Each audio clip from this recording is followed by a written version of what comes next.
quand on est très sérieux dans les entraînements, 3 séances de 1h30, c'est largement suffisant pour atteindre un très bon niveau.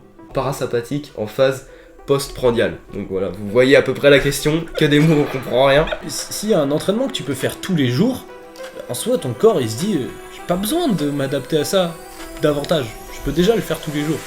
Et du coup, le but d'une compétition, c'est de faire un spectacle ou c'est de performer? Ce qui stresse vraiment le corps, c'est le volume d'entraînement. D'où viennent nos connaissances? Donc via les vidéos YouTube qu'on fait, et puis via aussi ce podcast qu'on nous a donné quand même pas mal. Donc maintenant, le street il a de la gueule. Quand la formation est complète et qu'il y a énormément de valeur, en fait celui qui l'achète, mais il est gagnant fois 1000. Plus quelque chose est simple, plus le mec il l'a pondu, il s'est cassé la tête pour le faire.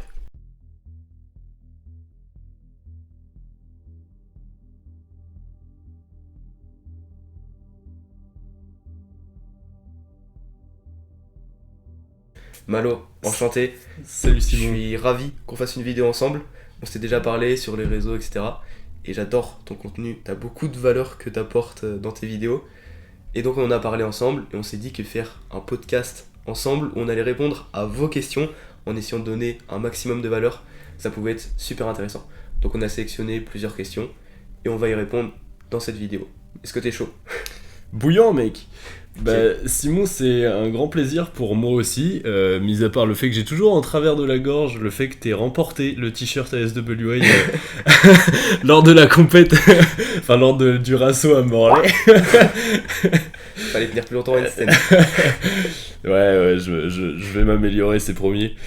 Mais un grand merci déjà aux personnes qui nous ont envoyé des questions. Jugez pas la qualité, vidéo, montage, tout ça, on va faire comme on peut, Ouais, on commence. Prenez des coachings si vous voulez que la qualité s'améliore. Et puis ouais, c'est parti, donc on a sélectionné tout un tas de questions. Comment améliorer sa récupération? Faut bien alterner, comme on l'avait déjà dit au début de la vidéo, les cycles entre l'entraînement et la récupération. Donc déjà, bien récupérer, ça passe par récupérer un bon temps, un temps nécessaire quoi, pour que tu puisses tout simplement récupérer ton niveau. Et après les différents points qu'on pourrait sélectionner, il y aurait le sommeil, il y aurait l'alimentation, les étirements, pourquoi pas, ça pourrait. Mais déjà, sommeil, alimentation, c'est je pense les deux trucs les plus importants. Donc pour le sommeil, faut savoir que ça fonctionne par cycle de 1h30. Donc un petit dormeur il va dormir 6 heures, un dormeur classique 7h30 et un gros dormeur 9 heures.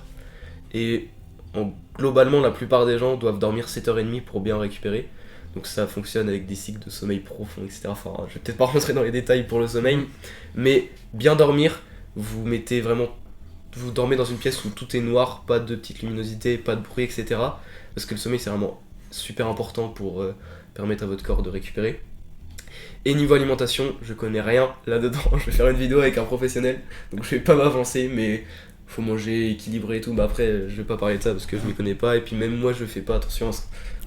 Ben ouais, je suis d'accord avec les points que tu as cités. Pour moi, le numéro 1, avant même de se pencher sur alimentation, sommeil, etc., c'est t'entraîner. Genre, faut que tu doses les entraînements. C'est pas, encore une fois, c'est pas celui qui s'entraîne le plus ou le plus souvent qui progresse le plus. Et une erreur qu'on peut faire quand on arrive au niveau intermédiaire, c'est justement de se dire ok, je vais m'entraîner à fond.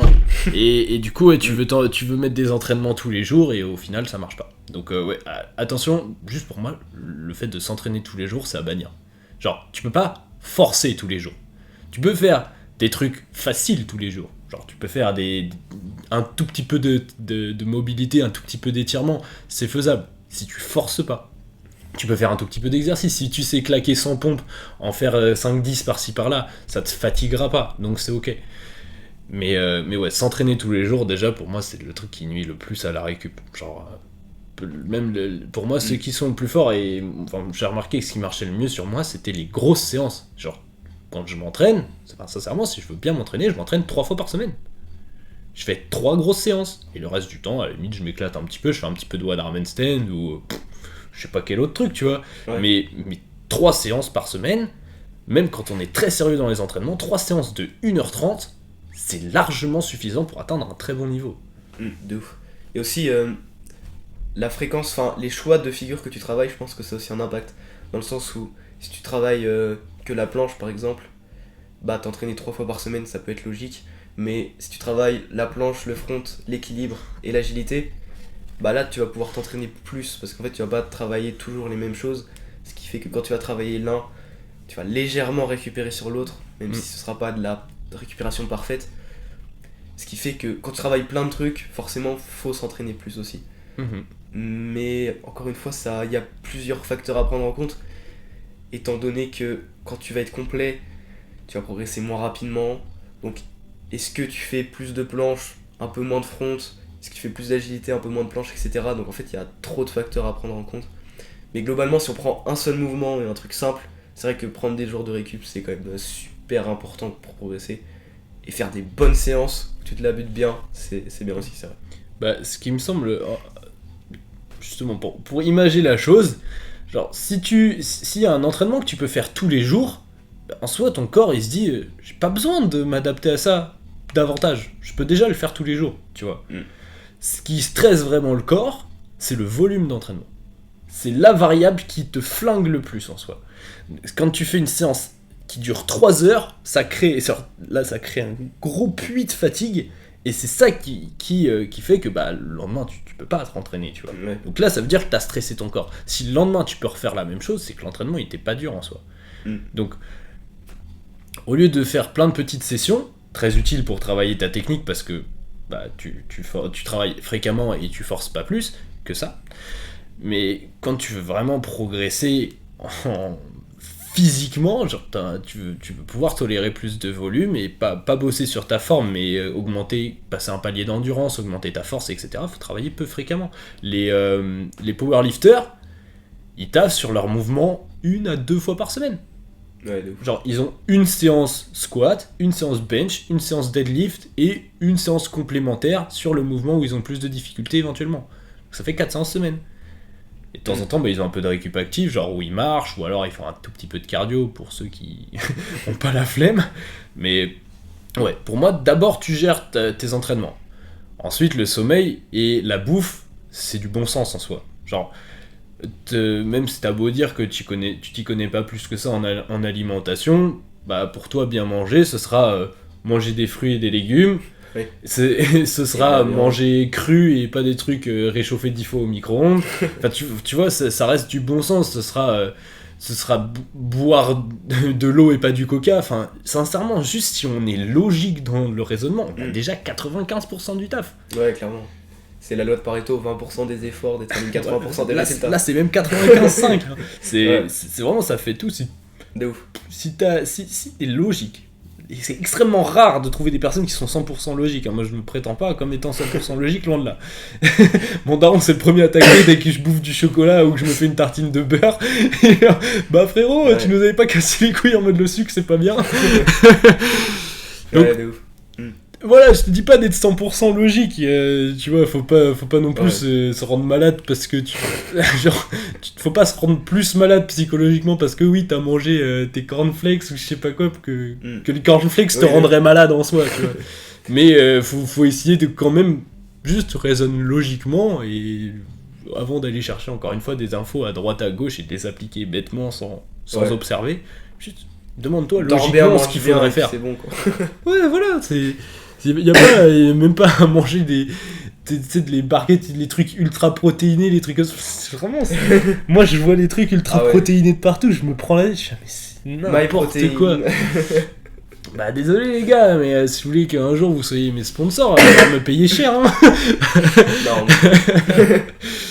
Mais ouais, tellement. De toute façon, en fait, les gens ils se rendent pas compte à quel point y a des trucs qu'on accorde énormément d'importance, qui ont un tout petit impact, et des choses 100%. Les gens s'en battent les couilles et ça a un impact énorme. Enfin, on va pas rentrer dans les détails, je pense, dans ce genre de podcast, mais tout ce qui est mindset, énergie, etc., ça a tellement plus d'importance que ce que tu vas bouffer à midi, clairement. Enfin, selon moi, toi. Ouais, voilà, encore une fois, ça a une importance, mais le pire que tu pourrais faire, ce serait justement t'en vouloir ou te faire du mal à toi psychologiquement parce que t'as mis la barre trop haute et t'arrives pas à tout suivre, tu vois. Combien de fois ça arrivé ? Enfin, sincèrement, je sais pas toi, mais moi, ça m'est Oui. arrivé plein de fois de. J'ai fait 1 milliard de trucs, que ce soit la diète, que ce soit les entraînements, des trucs beaucoup trop Les difficiles. douches Genre, froides. j'ai du one meal a day, j'étais en one meal a day, douche froide, lever 5h du mat, j'ai cumulé des trucs en même temps, plus No Nut November, gros, t'es là. J'avoue, ouais. Non. J'ai testé aussi plein d'habitudes comme ça. Mais... Ouais, je pense qu'il y a. Genre.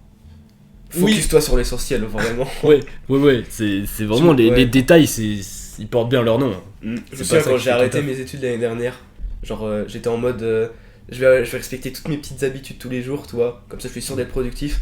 Maintenant je suis en mode je me lève à 6h30 et je travaille jusqu'à 22h30 et je fais que des actions concrètes qui vont faire évoluer mes projets, tu vois. Et les habitudes, il y en a plus. Et je marche juste après manger, mais c'est tout. Sinon, j'ai aucune autre habitude. Et comme ça me permet vraiment d'évoluer, tu vois. J'ai pas plein de petites habitudes à respecter tous les jours. Donc en vrai, c'est bien mieux. Et la question c'était. Revenons-en au point de départ. Je sais même plus. Ah, mais comment améliorer sa récupération. Bah, si, du coup, Ouais, on y franchement, on y franchement, je trouve qu'on a bien répondu à la question. Et pour revenir juste rapidement à ce que tu disais avec le volume et tout, en fait le volume et l'intensité ça se mêle super bien comme séance. En fait tu peux pas dire que tu fais une séance volume, enfin tu peux faire une séance que volume, mais tu peux pas faire une méthode d'entraînement où tu fais que du volume, ça se marie toujours avec l'intensité, les deux vont bien ensemble. Et en fait le volume, comme tu l'as dit, ça permet vraiment de progresser, enfin ça va plus te faire ça niveau stress, mais après tu vas progresser. Et l'intensité en fait ça permet d'améliorer ce que tu as déjà et ce que tu as acquis avec le volume, tout simplement. C'est pour ça qu'il faut savoir bien mêler les deux. Quand je vois certaines séances de personnes qui font que de l'intensité, qui font des petits combos avec la bonne forme et la bonne technique tous les jours, mais en fait ces gens-là ils progressent jamais, genre ils font toujours la même chose tout le temps et leur corps il arrive pas à progresser. Ouais, ils vont juste progresser techniquement. Genre, tu fais une préparation à la compétition, enfin, regarde les athlètes qui font des compétitions tous les mois, ben, en soi, leur niveau, donc ce que j'appelle niveau, genre leur palier d'endurance, je sais pas, mettons leur nombre de full planche press, ce genre de choses, il augmente pas. Ouais, ça. Ils vont juste réussir à les faire plus clean, ou à faire des transitions un peu plus propres, mais ils vont pas, enfin, en C'est soi, oui, ils ont pas plus de force ou plus d'endurance. C'est vrai que en vrai c'est un truc intéressant à regarder. Parce que c'est vrai qu'en fait les gens qui font pas de compétition, ils ont tendance justement à beaucoup plus progresser. Et à partir du moment où tu rentres dans le milieu des compètes, si t'en fais trop souvent, tu stagnes. C'est vrai. Bah, Je sais pas c'est bien de temps en temps pour un coup de fouet au niveau mental, tu vois, ça motive de voir plein de gens Ouais, qui bah lâchent oui. des trucs de ouf. Mais ouais, dans l'aspect préparation à la compétition, c'est pas ce qui te fait le plus progresser. Encore une fois, je peux revenir au powerlifting. J'ai coaché pas mal en powerlifting et en musculation en général. Quand on fait une planification en powerlifting, là, la phase où on construit de la force, et ben, c'est la phase où tu es le plus loin de la compétition, justement. La phase Oui. où tu vas progresser comment dire, c'est pas vraiment la phase où tu progresses le plus, c'est pas celle où tu rajoutes le plus sur la barre, mais c'est celle où tu construis ton potentiel. Donc c'est la phase où tu vas être tu vas tourner entre 10 et 5 répétitions. C'est cette phase-là où tu vas construire ton potentiel musculaire et ton potentiel que à 2 mois de la compétition, tu vas optimiser. Donc tu vas commencer à mettre plus lourd, mais à diminuer le volume d'entraînement. Ça fonctionne exactement pareil en fait. Ouais, c'est ça. Et souvent, juste avant une compétition, justement, là tu vas faire de l'intensité pour améliorer ta technique et valider tes mouvements, en gros, c'est ça quoi. Ouais. Et tu vas pas chercher à faire plus de perf avant ton training, enfin ta compétition. Bah c'est pour moi, pour la prépa à compétition, bah si on doit dériver là-dessus, moi prépa à la compétition ça m'intéresse pas mal et je trouve ça bien d'en parler justement à cette période-là parce que ça va commencer à arriver.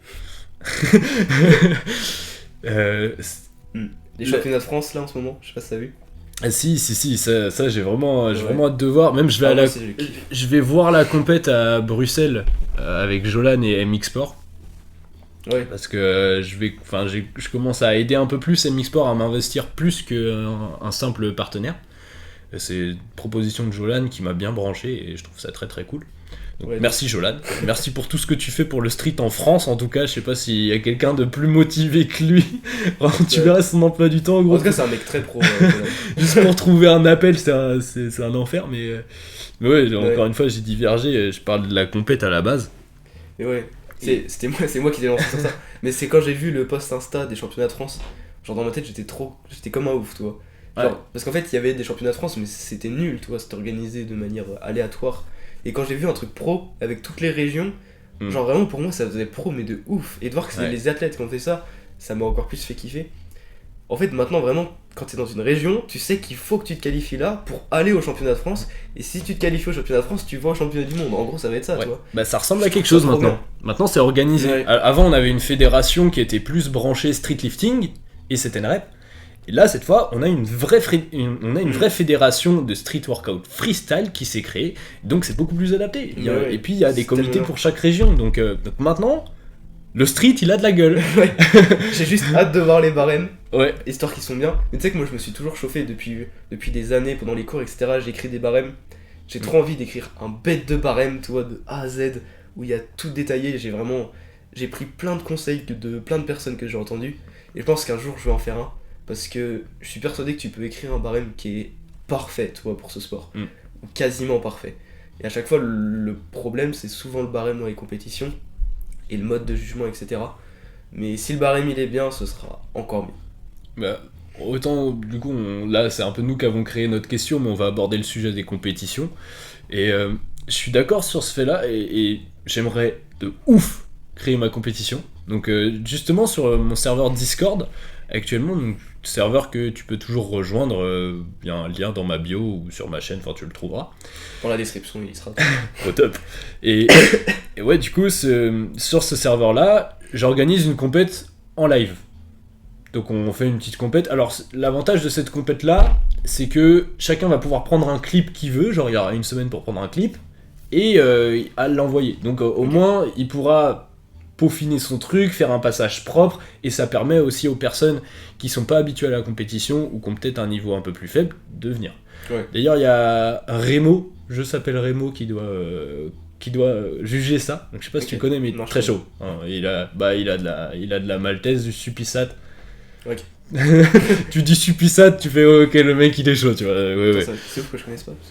Bah ouais, non mais il y a des gars très très chauds qui sont pas Ouais. si connus que ça, mais ouais, bah Remo, big up mec. Donc il est sur le serveur, il donne de bons conseils et il aide vraiment la communauté à avancer, donc c'est très lourd. Merci à lui. Et donc ouais, je comptais commencer avec une petite compétition comme ça et justement établir les critères avec les participants et ceux du serveur directement. Mais je vais te donner mon avis sur les critères que moi je mettrais personnellement, tu me donneras le tien justement, on va en discuter. Ouais. Personnellement, je trouve que si ça s'appelle Street Workout Freestyle, c'est parce qu'il y a une raison. Et le freestyle, t'es là pour le show. Donc la créativité, pour moi, elle vaut beaucoup plus que tous les autres critères. Pour ce qui est de critères en compétition, comme je disais, le street workout freestyle, pour moi, c'est l'esprit freestyle qui doit prédominer. Donc, ce qui m'a frustré lors des dernières compétitions que j'ai pu voir, c'est que le niveau tout compris, hein, que ce soit technique, force, endurance, etc., a jamais été aussi élevé que ces derniers jours. Et pourtant, en compétition, tu vois des mecs qui font planche, front, planche, front, planche, front. Alors ça se voit surtout à niveau confirmé, pas encore au niveau, enfin ça se voit pas au niveau élite, parce que bah, là pour se démarquer, pour le coup les mecs ils ont à peu près tous le même niveau en force et en endurance, donc il faut se diversifier, il faut se démarquer un peu plus dans le style, mais au niveau confirmé, c'est vraiment mec, à la compète de Morlaix, donc la Gravity, alors c'était la débutante, donc c'était les Challengers dans l'arène, édition numéro 2. Lors de cette compétition, celui qui a gagné, il avait, bon déjà c'était compétition débutant, le mec avait maltaise. Ok, recontextualisation là. Mais on m'a dit que ce gars justement ça faisait pas un an qu'il faisait du street. Bah, Et qu'il avait menti sur. pour moi, le temps qu'il pour moi c'était pas possible. Alors la compétition déjà, elle était bon, c'était 0 à 2 ans de street. Déjà, il y a pas mal de personnes qui disent ouais, mais là je faisais du set and rep, ça compte pas, donc enfin bon. La barrière est pas clairement établie.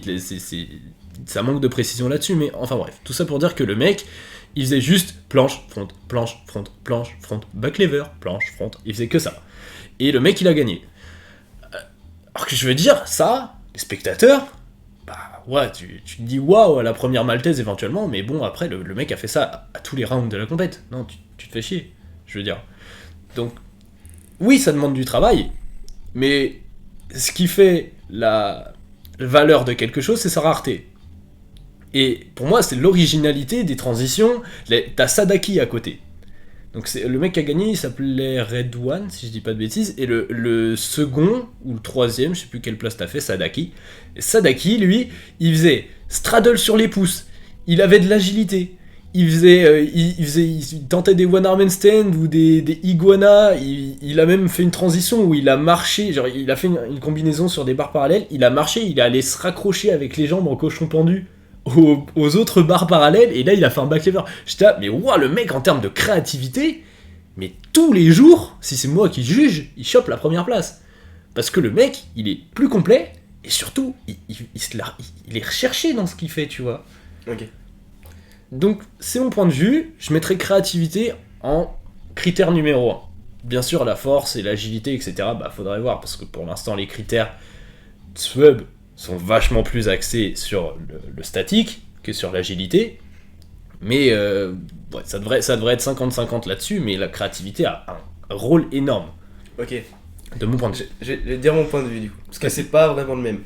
Pour moi, la créativité, ça peut potentiellement être intéressant. Tout dépend de la compétition que tu fais. Si tu veux une compétition où justement il y a du freestyle, donc de l'agilité, de la force, etc. C'est vrai que la créativité peut être intéressante pour pas que ce soit toujours la même chose. Mais en fait, ce qui me dérange dans ce que t'as dit, t'as bien dit, la difficulté c'est la rareté en gros. C'est ce que t'as dit. Pour moi, ce qui fait la valeur d'une figure, la valeur d'une figure, c'est sa rareté. Pour moi, c'est sa rareté, mais c'est aussi la difficulté que tu vas avoir pour l'apprendre, tu vois. Et en fait, à marcher sur les barres parallèles et faire le cochon pendu, comme tu disais, ok, c'est rare, ok, c'est original, ok, personne ne le fait, mais c'est pas dur. Et quel est l'intérêt de faire une compétition où l'intérêt est de performer, où tu fais des trucs qui sont pas durs? Tu vois ou pas? Même si c'est original.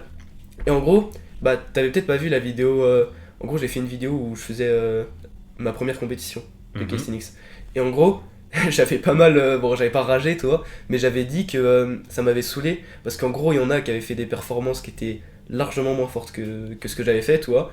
Mais parce qu'ils étaient déguisés, parce qu'il y en a qui étaient déguisés, toi, et ben en créativité, ils avaient eu plein de points. Donc après, toi, tu parlais pas forcément de ça. Mais ce critère, il me dérange un peu dans certains points parce qu'en fait, tu vois l'athlète qui s'entraîne pendant des mois, des années pour avoir des vraies performances, et le jour de la compétition, il y a un mec qui fait des choses qui n'ont pas de rapport avec les perfs, qui te passe devant, tu vois. Et moi, c'est vraiment ce point-là qui me dérange. En fait, la créativité, quand ça te permet de faire des combos ou des mouvements que t'as jamais vus, et que en plus de ça, ils sont impressionnants et difficiles, bah là, ok, genre, franchement, respect, toi. Mais par contre, quand tu fais des trucs qui sont nuls, mais que personne fait, bah je vois pas. Enfin, moi j'aime pas. Ouais, je comprends le point de vue déguisement qui peut être ultra rageant. Là, clairement, je te rejoins. Pour moi, la créativité, c'est pas le déguisement. La créativité, je la jugerais sur le fait de pas refaire 2 fois le même mouvement, par exemple. Ça, c'est fait à la Burning Gate. Ils ne comptabilisent pas un mouvement si tu le fais 2 fois. C'est inspiré de la gymnastique. Et là-dessus, franchement, je rejoins plutôt le point. Parce que regarde les combinaisons aux anneaux. Ouais. Frérot, il y a des trucs qui sont faits, c'est incroyable. Donc, et encore, il y a plein de mouvements, encore aux anneaux, pareil, ça reste plutôt répétitif. Hein. Il y a encore plein d'autres mouvements qui existent et qui sont plutôt peu faits. Ouais. Donc, ouais, pas sur les déguisements, etc., mais sur le fait du spectacle. Pour moi, c'est justement ça l'intérêt. Tu m'as dit, pour quel intérêt de faire une figure qui est pas dure mais qui est juste originale? Bah pour moi, c'est le spectacle. Encore une fois, là on était sur... le but d'une compétition, c'est de faire un spectacle ou c'est de performer? Bah pour moi, il y a des deux. mais il n'y a pas l'un sans l'autre. Donc, genre, Sadaki, il a marché jusqu'aux barres parallèles. Oui, physiquement, c'est pas dur. Ok. Mais on parle quand même d'une compète débutant, où la moyenne de pratique, c'est 1 an. Moi, je trouve que c'est original. En lâchant des planches pouces, en lâchant du iguana, en lâchant du Japanese handstand, il y avait une panoplie de mouvements différents comparé à Red One, qui lui avait... il faisait que des holds. Des fois, il avait une presse. Ouais. Ouais, en vrai, je comprends ce que tu veux dire. Mais en fait, pour moi, juste tu lâches une maltesse. Le mec, il te lâche tous les mouvements que tu veux. Enfin, en fait, pour moi, il y a tellement un énorme écart de difficulté que pour moi, juste la maltesse, tu vois, vaudrait plus de points. Mais après, je comprends ce que tu veux dire. Mais en fait, pour moi, ton point a de la valeur quand ça s'équivaut. Par exemple, si tu prends d'autres cas imaginaires, genre un mec qui te fait justement, comme tu disais, quasiment que de la planche, tu vois, qui est très fort en ça, qui fait globalement les mêmes mouvements tout le temps, et un mec qui fait et de l'agilité, et de la planche, et du front, et du one arm, et qui fait tout, qui mêle bien, et qui fait un bon combo, à un niveau légèrement moins haut que celui qui a fait de la planche, bah là, ok, c'est sûr que pour moi, il est largement meilleur par sa variété, etc. Mais si c'est des moves qui sont pas trop des mouvements, comme marcher par exemple, même si c'est original, enfin, je sais pas, je trouve que c'est pas des performances, quoi. Ouais, ok. Je te suis je te suis sur ce point-là. Il faut un minimum de perf. Et justement, c'est pour ça que pour moi, Sadaki qui avait Straddle Pouce, ouais, ça Oui, reste c'est vrai moins que c'est une perf. difficile qu'une Maltaise Hmm. en soi. Mais Straddle Pouce, c'est quand même, à ce niveau-là, c'est vrai que c'est quand Mais même une belle perf. pour un niveau débutant, enfin pour moi, tous les jours, il passait, tu vois. Donc, c'est difficile encore une fois parce que dans ce genre de compétition freestyle, tu peux comparer un mec qui fait que de l'agilité à un mec qui fait que du statique.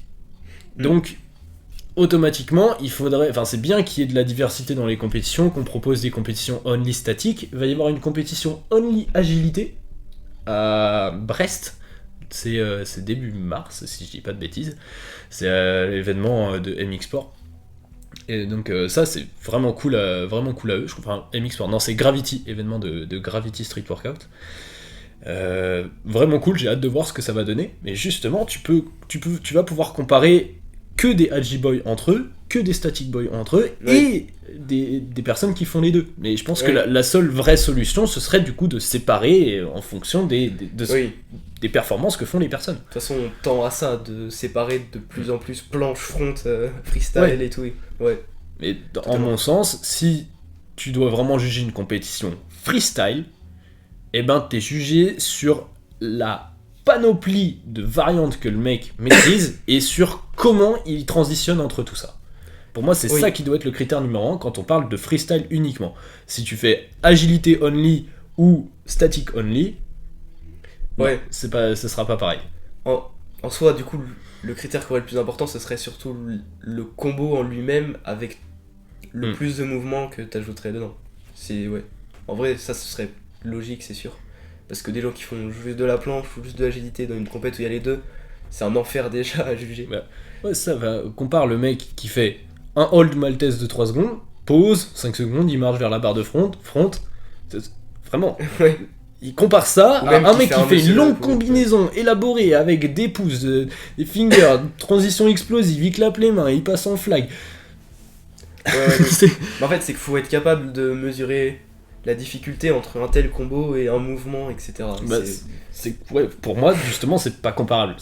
Parce que c'est pas la même discipline en soi. En fait, tout va dépendre en gros du barème, quoi, donc des critères qu'on établit, etc. Donc tout vient toujours ici, de l'appréciation des juges, etc. Donc plusieurs compétitions, ce serait la solution pour moi sur ce point-là, mais si je devais en créer une, personnellement, ce serait sur la créativité que la majorité des points reposerait. Ok. Voilà, je pense qu'on peut passer à une autre question. Prochaine question. Donc lorsqu'on s'est échangé les questions, il y a une question qui est revenue, qui a été posée pour Malo, c'était l'activation du système, je le lis en même temps, parasympathique en phase post-prandiale. Donc voilà, vous voyez à peu près la question, que des mots, on comprend rien. Donc je m'y connais quand même un petit peu. Donc en gros, la période post-prandiale, si je dis pas de conneries, c'est après manger, en gros quand tu digères, etc. Et l'activation du système parasympathique, ça va être celui de la relaxation, etc. Donc la question, je sais pas trop, c'était orienté sur quoi. Mais en gros, c'est de savoir si après s'entraîner, c'est une bonne chose ou pas de s'entraîner, mais probablement que non, vu que tu es dans une phase de relaxation. Moi, c'est ce que j'en ai déduit, mais du coup, je te laisse expliquer en détail. Bon, justement, c'est Tennessee dont on parlait en début de vidéo qui m'a posé cette question. Donc c'est la version médicinale et pompeuse de la question, est-ce qu'il faut s'entraîner après manger? mais ouais, c'est l'idée. Donc le système parasympathique, comme tu l'as bien dit, c'est ce qui te... comment dire? C'est le frein dans une voiture. Tu vois, toi t'es la voiture, t'as l'accélérateur, c'est le système sympathique. c'est ce qui va faire accélérer tout ton organisme. Donc ça passe par le système parasympathique, ça comprend aussi les hormones et les neurotransmetteurs excitateurs, comme la dopamine, l'adrénaline, etc. Ça, c'est le Ouais, parasympathique. ça c'est compris dans le système... non, le Non, système sympathique. sympathique. Ok, parce que je crois que t'avais dit parasympathique. Ah, mais c'est autant pour moi, je me suis trompé. Donc le système sympathique, Ouais. bah, il te fait passer en mode accéléré, comme j'ai dit, pédale d'accélérateur, donc il sécrète tout un tas d'hormones, etc. Et les hormones qu'on qualifie les catabolisantes, les hormones catabolisantes ou les neurotransmetteurs excitateurs. Et à l'inverse, on a du coup le système parasympathique qui lui favorise le mode Netflix and chill, où t'es en mode Relaxation. bah quoi. ouais, t'es chill. Genre, je saurais pas comment plus le décrire. Ça te. Ouais. Et ça vient en fait des hommes préhistoriques de base, c'est une évolution. Genre, en fait, les hommes préhistoriques, tu sais, quand ils devaient chasser, bah du coup, ils avaient besoin de plus d'énergie, etc. Du coup, quand ils avaient faim, bah c'est venu de là, tu vois. Ce système-là s'active, donc ils ont plus d'énergie, etc. Donc le système sympathique s'active, et donc ils ont besoin de nourriture. Et une fois qu'ils ont chassé, bah, ils mangent, et ils ont plus besoin de rien faire, ils sont dans la survie, et donc le système parasympathique s'active, et c'est la relaxation. Et ça, c'est l'évolution des hommes préhistoriques, c'est ce que j'avais appris une fois. Mais Voilà. bah, c'est très vrai, et du coup bah, ça colle parfaitement avec le thème. C'est intéressant parce qu'on va pouvoir faire un parallèle direct avec ce qu'on voit au Rasso de Street. Genre les mecs qui s'enquillent des gros Burger King ou même des bananes, hein. Genre pour les variantes les plus healthy, les bananes avant des Rassos ou des Monsters, tout ça. Et bah du coup, est-ce que c'est judicieux de manger avant l'entraînement? Alors, Pour moi, non, mais vas-y. pour toi, non. Pour moi, bah, la réponse universelle, ça dépend. En gros, pour moi, il n'y a pas besoin de manger, encore une fois, bah, si t'as pas la faim. Si t'as pas faim, t'auras pas besoin de manger avant l'entraînement. Faut voir ça comme... T'as ton taux de sucre dans le sang, ça s'appelle la glycémie.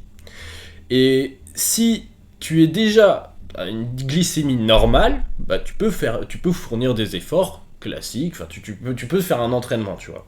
Et pour savoir, faut mesurer sa glycémie.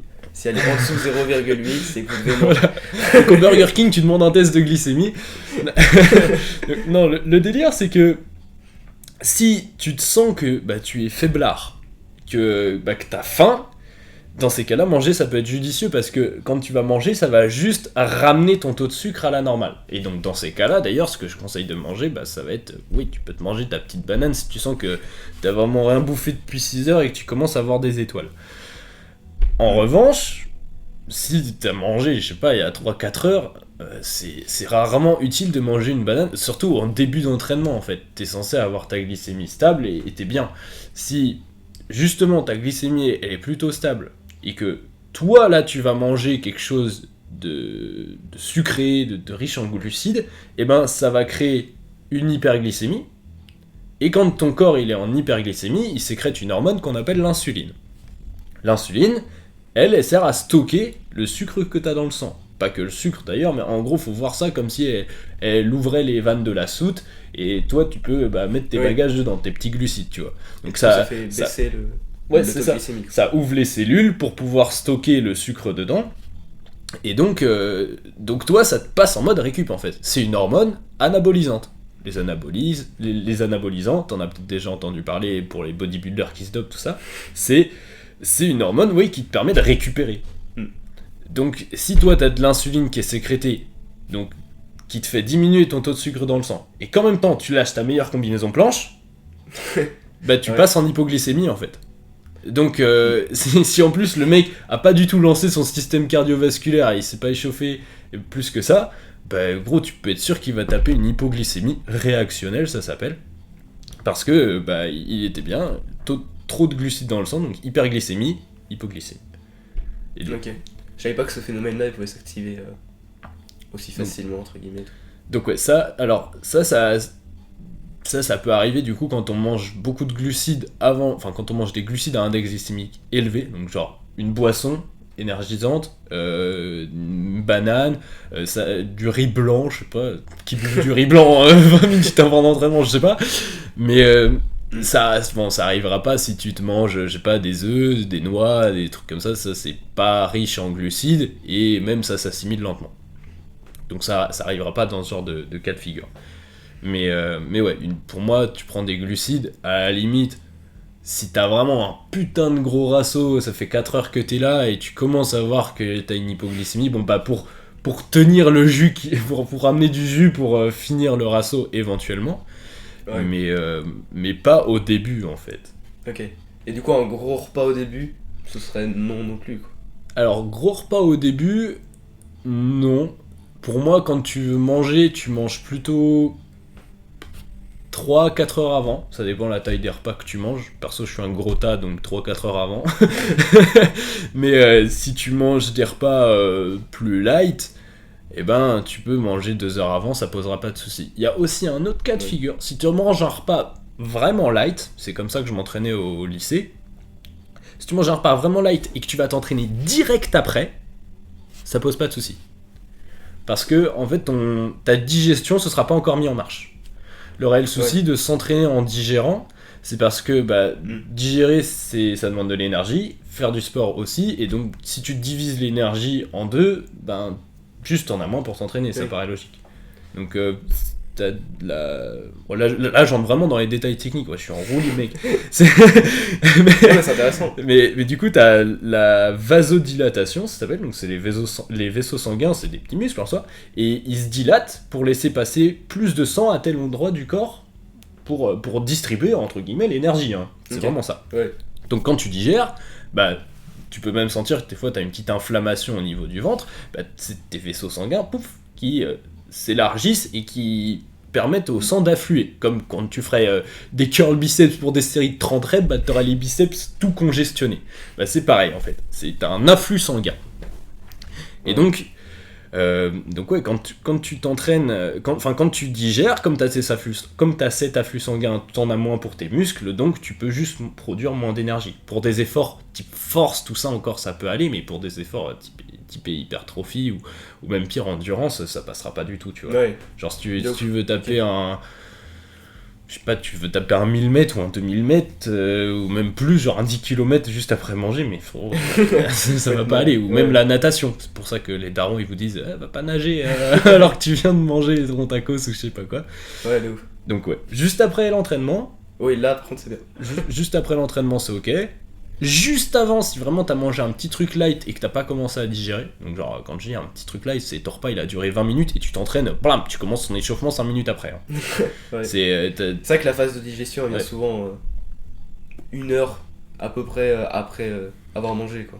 Ouais, alors ce qu'on dit c'est que ta satiété elle arrive, ta satiété elle arrive 20 minutes après avoir commencé à manger. Et la digestion c'est 30 minutes après le début du repas à peu près. Encore une fois ça dépend des métabolismes et tout ça, mais ouais, on part du principe tu manges un repas de 20 minutes et tu t'entraînes direct après, là ça passe. Si c'est un entraînement de 1 heure, un truc comme ça, et si c'est un repas de 20 minutes, ça passe. Si tu fais un repas de 40 minutes et entraînement de 2 heures, ça passera pas. Ouais, clairement. Ok, pour cette question assez complexe, on a quand même un peu détaillé. De ouf. Donc, voilà, j'espère que c'était à la hauteur de tes attentes, TNSX. Peut-être que ça en intéressera d'autres. Voilà. Donc dernière question, peut-être qu'on parlera d'autres sujets après, mais c'était d'où viennent nos connaissances. Donc via les vidéos YouTube qu'on fait, et puis via aussi ce podcast, on nous a donné quand même pas mal. Donc vas-y, je te laisse commencer. Alors, me concernant, j'ai fait du coup des études dans le sport, donc j'ai une licence et j'ai même un DEUS, donc en gros j'ai 2 diplômes dans la discipline, enfin dans le milieu du sport et de la remise en forme. En revanche, c'est des diplômes de fac, et sincèrement, les connaissances que j'ai eues en cours, là-bas, c'est peut-être 1 à 2% des connaissances que j'ai aujourd'hui. Franchement, ce qu'on apprend à la fac, c'est rien. La formation que j'ai suivie, je pourrais la résumer sincèrement en 2 semaines. Les 3 ans, je peux les résumer en 2 semaines, sans souci. Et la preuve, c'est que j'ai déjà donné des formations en présentiel où j'apprenais tous les principes de la musculation ou tous les principes du street en fonction des personnes, des formations que je donnais. Tous les principes, même en allant par l'individualisation, l'alimentation, la récupération. Je faisais absolument tout en 7 heures. Okay. Et ça, j'ai déjà donné ce genre de formation là. Donc Ouais, je suis confiant quand je dis que je peux te résumer l'ensemble de la formation en 2 semaines, même les trucs inutiles. Ok. Donc ouais, l'aspect formation c'est un point, c'est bien pour le diplôme et pour pouvoir enseigner. En soi, t'as pas le droit de vendre du contenu si t'as pas une carte pro, en soi. Normalement, mais bon, ça c'est... Il y a peut-être 90% des coachs sur internet aujourd'hui qui n'ont pas de carte pro et on s'en fout, en soi il n'y en a pas besoin. Mm. Les vraies connaissances, franchement la majorité ça vient de juste tu testes, t'observes. Pour moi la majorité c'est juste je prends des informations que j'aurais trouvées sur internet, alors que ce soit des études scientifiques, que ce soit des vidéos YouTube, que ce soit des formations aussi privées que j'ai suivies, parce que formation privée je trouve que c'est là où on a le plus de valeur justement. Tu prends tout ça, tu testes, t'observes sur toi, tu testes sur d'autres personnes, t'observes sur elles. Et ça m'emmène justement au dernier point. Je pense un truc qui m'a énormément appris, c'est le fait d'avoir coaché 3 ans en salle de sport. Parce que j'ai pu faire peut-être pas des milliers, mais au moins 1 millier de programmes. Sincèrement, tous les jours, tu fais des programmes, que ce soit genre préparer des pompiers au concours, préparer des policiers à leur concours, préparer des marathons, des ultra-trails, des powerlifters. Juste, tu apprends à cerner les capacités du corps humain, les motivations des êtres humains, et tout ça, ça fait que tu as une vision réaliste de l'entraînement, tu vois. Genre, un coach qui commencerait, ça peut paraître dérisoire, mais il peut donner 30 séries de pompes à l'échec à quelqu'un, ou quoi, juste parce qu'il se rend pas compte de la difficulté de certaines choses, en fait. Il n'a pas pu assez expérimenter pour voir ce qui était plaisant, ce qui était réalisable, comment est-ce qu'il devait faire. Donc, beaucoup de pratique, mais la théorie est pratique, mais il faut toujours tester sur soi-même. J'ai testé toutes les méthodes que j'ai données à faire, je les ai d'abord testées sur moi. Ouais. Ça me semble primordial pour avoir vraiment un avis franc sur la question. Donc t'as quand même un bon bagage de connaissances derrière toi, quoi. Et d'expérience, etc. Ok. Du coup, dans mon cas, je faisais des études qui avaient rien à voir avec le sport. Ça m'a saoulé, du coup j'ai arrêté. Et tu faisais quoi ? Je faisais des études d'HSE. Donc en gros, c'était en rapport avec les pompiers, quoi. Ok. Parce que je suis pompier aussi à côté. Donc en vrai, ça me donne aussi quelques connaissances, mine de rien, sur le corps, comment ça fonctionne, etc. Donc ouais, c'était des connaissances sur ça. Mais ça me saoulait parce qu'au final, en fait, ça préparait. Pour être pompier, il faut passer un concours pour être pompier professionnel. Et en fait, les études, ça t'apprenait rapidement le concours, mais en fait, on voyait quasiment rien. C'était surtout en gros pour gérer la sécurité dans une entreprise. Donc, toi, aucun rapport. Et j'en avais un peu rien à foutre. Et donc, après, j'ai décidé de me lancer dans le calisthenics. Sauf que j'avais mon passé d'athlète de plusieurs années, donc forcément je m'y connaissais quand même un minimum. Surtout que j'ai remarqué depuis quelques temps que vraiment la compétence dans laquelle j'étais excellent, c'était sur l'analyse en fait. Pour analyser les choses, j'ai toujours été ultra chaud là-dedans. Même je me souviens quand j'avais fait un test QI quand j'étais tout petit, et genre je devais avoir 10-12 ans, toi. Et genre dans la compétence analysée, j'étais un mec de 18 ans, toi. Donc c'est un test QI, c'est un peu relatif, on y croit pas. Mais j'ai toujours été très fort pour analyser les choses. Et du coup, déjà en tant qu'athlète, j'avais déjà fait pas mal de liens, de similitudes sur plein de choses. Donc j'avais appris, on va dire, par là. Mais ça me différencie pas de n'importe qui, étant donné que tout le monde est athlète pendant plusieurs années, si tu t'entraînes pendant plusieurs années. Donc on a tous des connaissances qu'on a assimilées. Mais je me suis lancé, donc j'avais quelques connaissances, mais pas tant que ça. Et donc je me suis dit, comment je vais faire pour créer une différence avec des athlètes normales, moi et un mec qui a beaucoup de connaissances en calisthenics. Et donc je me suis dit que il y avait le chemin classique qui était des études, mais comme tu l'as bien résumé, t'apprends 1 à 2% des connaissances en 3 ans alors que tu peux faire ça en 2 semaines.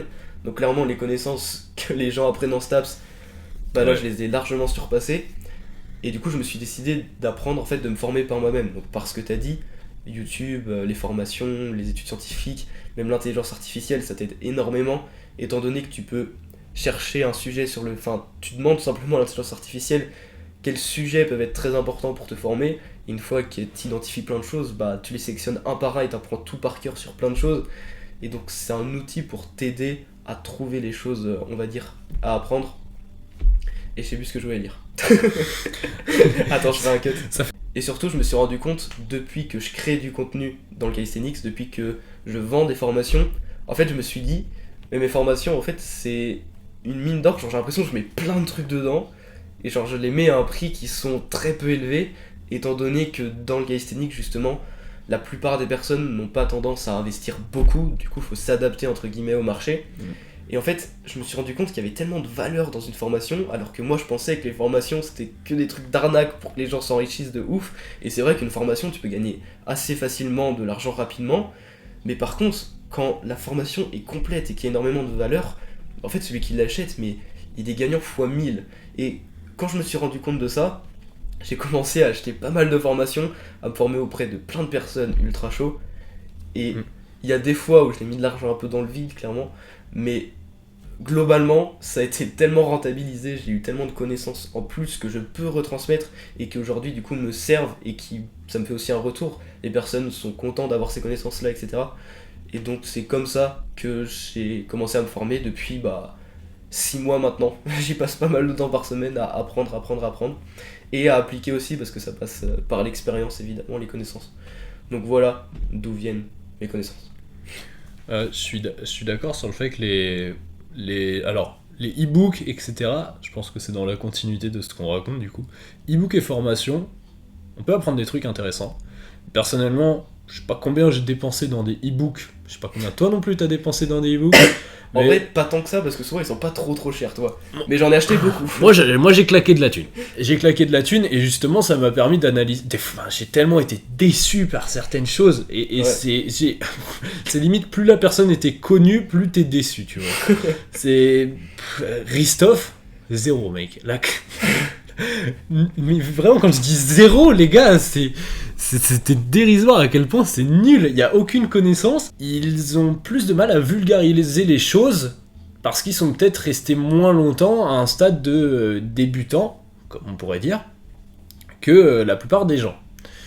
Et ils ont peut-être plus de mal à mettre à créer des tournures parlantes pour les gens, donc les mots qu'ils vont utiliser, la notion de trajectoire, d'activation, tout ça, ça peut paraître extrêmement technique lorsqu'on commence. Et savoir transformer ces mots compliqués en choses simples, c'est quelque chose qu'ils savent pas faire. Et du coup, c'est dommage parce que ça se voit qu'ils ont les connaissances, c'est juste qu'ils ont les connaissances. Ça se voit que la pratique leur a enseigné des choses, mais ils ont des difficultés à retransmettre à des personnes qui n'ont pas ces choses-là. Ouais. Genre, ils parlent entre personnes qui ont 20 full press, là ils comprennent très bien ce qu'ils veulent dire. Mais un Livan qui parle à un débutant, le débutant il comprendra pas. C'est des notions de l'aspect trajectoire, l'aspect extension, tout ça, c'est des choses que le débutant n'a pas encore compris et qu'il faut réussir à simplifier. Ouais. C'est ça que je trouve qui manque vraiment dans leur e-book. Hormis, aussi, on voit un peu l'organisation. C'est vrai que ça, la ZUP, il y a beaucoup fait au feeling. Quand même. Ça reste pas très précis pour les personnes qui ont besoin d'avoir un plan bien organisé, bien établi. Le faire au feeling, il y a un bon fond, mais c'est pas pro, quoi. Ouais. Après, les athlètes de haut niveau, toi, j'ai pas forcément envie de dire qu'ils transmettent pas forcément bien les choses. C'est vrai que leurs e-books ne sont pas forcément à la hauteur des choses qu'on pourrait créer parce que des formations, franchement, tu peux faire. Enfin, personnellement, il y a des e-books que j'ai achetés que je fais en 1 heure si vraiment je travaille. Donc c'est vrai que niveau contenu, ça paraît assez léger.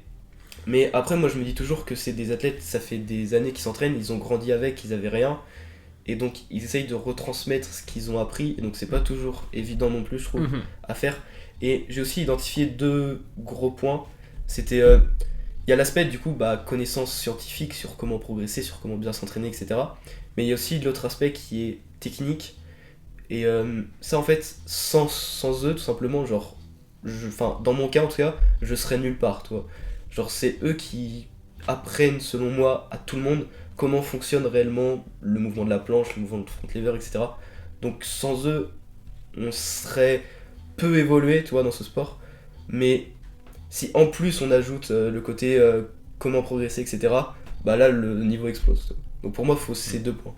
Ouais, l'aspect technique, c'est vrai que le gros avantage qu'on a aujourd'hui, et dont pas mal de personnes ne se rendent pas forcément compte, c'est qu'on voit ce que ça peut donner une full maltaise clean. On peut voir des full planche press clean. On peut voir la technique ultime et parfaite pour chaque mouvement, entre guillemets.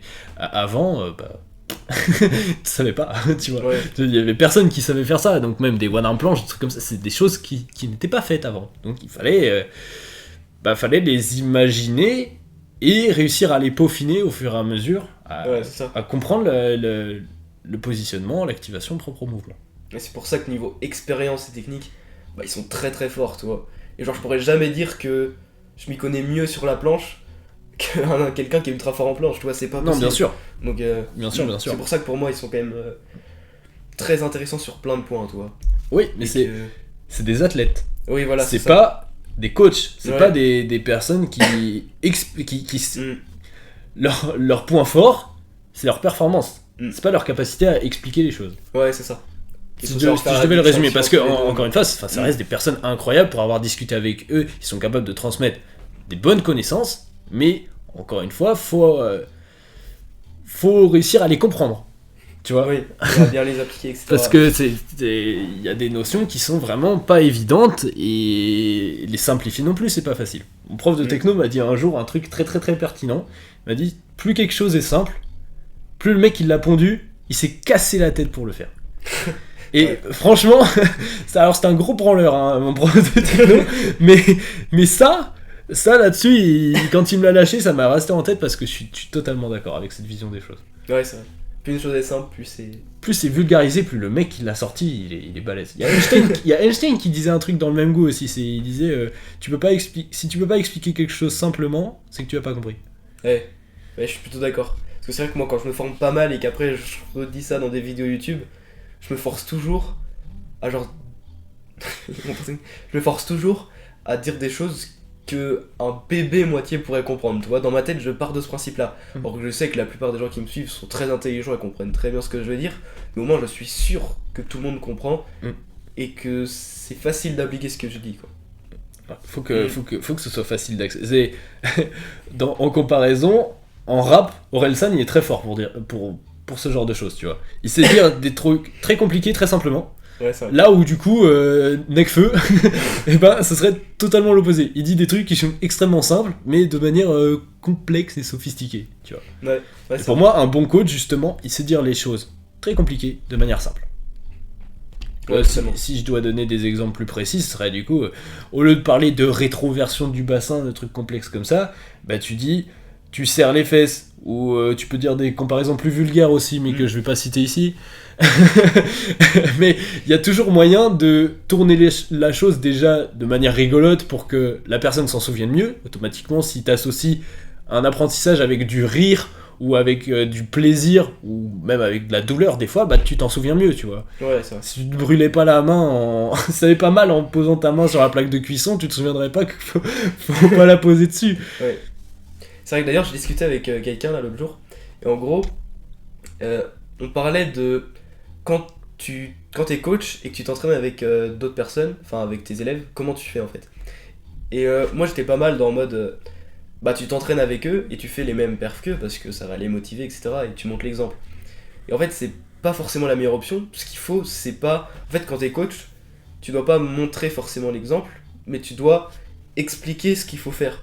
Et donc, vaut mieux être passif et regarder l'athlète faire et corriger ce qu'il fait plutôt que de faire en même temps que lui, par exemple. Parce qu'en gros, c'était vraiment des. Je parlais avec quelqu'un qui faisait en gros des séances, genre des pompes, tu vois, avec plein de personnes. Donc, au lieu de faire les pompes avec les autres personnes et de faire aller une, deux, etc., bah, lui il restait debout et il regardait faire les pompes pour être sûr qu'il les faisait bien. Et toi, c'est deux types de coaching. Il y en a un qui peut paraître, le mec c'est un feignant, c'est pas un vrai sportif. Et l'autre, ça peut être, oui, lui il fait avec ses élèves donc c'est un bon. Et moi au début, j'étais plus de ce côté-là. Et en fait, je me rends compte que d'un point de vue rationnel, sans prendre d'ego avec quelqu'un, le mieux c'est d'observer ses élèves et de les corriger au final. Et c'est un peu ça qu'on retrouve avec les athlètes. Ils ont peut-être aussi besoin de montrer qu'ils s'y connaissent pour vendre quelque chose. Donc ils emploient des fois des mots compliqués, même si c'est aussi important d'expliquer scientifiquement. En fait, il y a plein de choses à prendre en compte. Mais c'est vrai qu'il faut être capable d'expliquer quand même assez facilement pour que tout le monde comprenne. Ouais, et de cerner la personne que t'as en face de toi. Mais justement, pour les avoir donnés, les cours collectifs, avoir fait du coaching en un pour un, etc. ouais, au début tu peux te sentir bah putain, je suis un feignant si je vais pas faire avec lui ou alors dans le cas Ouais. du street, c'est important de montrer, il faut que la personne ait une image de Oui. ce qu'il faut faire. Bien évidemment, ça aide. Mais oui, enfin, t'as rien à prouver si t'es coach. Enfin, Ouais. si t'as confiance en toi, t'as rien à prouver. Mm. Je veux dire, les mouvements, vaut mieux que tu sois à côté à observer, à corriger la personne. Ou que Ouais. tout du moins que tu cernes ce que la personne attend de toi. Mais ça m'étonnerait que si c'est un streeteux qui est sérieux dans ses entraînements, il a pas besoin que tu le motives à faire des pompes à côté de lui, tu vois. Ouais, de ouf. Tellement. Ok. Bon, de base, c'était nos connaissances en calisthénie, comment on les a eues. On a encore bien parlé. Encore bien étalé, ouais, c'est parfait. Ouais. Bah, Enfin, on espère en tout cas que le format vous a plu et que bah, pour ceux qui étaient sur la chaîne de Simon, ils ont pu me découvrir et inversement. Donc c'est bien, ça fait partager. ça fait un échange de valeurs. Allez voir les vidéos respectives même. On fait tous les deux, on s'efforce de partager un maximum de contenu et de connaissances sur le street parce qu'on a remarqué que c'était quelque chose qui manquait actuellement. Donc va faire un tour sur les chaînes. Ouais. Merci aussi à toi, c'était cool. Avec un plaisir, Simon. Merci d'avoir regardé. N'hésitez pas à mettre un petit like pour que ça fasse plus de vues et à vous abonner au compte YouTube de Malo et au mien si ça vous fait plaisir. Surtout compte Insta, etc. De toute façon, on vous met tous nos liens dans la description si vous voulez en savoir plus. Donc voilà, n'hésitez pas. Et puis même les questions, vos avis en commentaire sur les questions qu'on a abordées, c'est intéressant aussi. Si ce format vous a vraiment plu et que vous voulez d'autres épisodes, ce sera faisable. Donc précisez-le en commentaire. Si mec, c'était trop cool, renvoie un podcast sur ce thème-là. Bah, Ouais, ça part mon gars. on pourra en faire d'autres. Ça marche. Merci beaucoup et sur ce, À la prochaine. bye bye.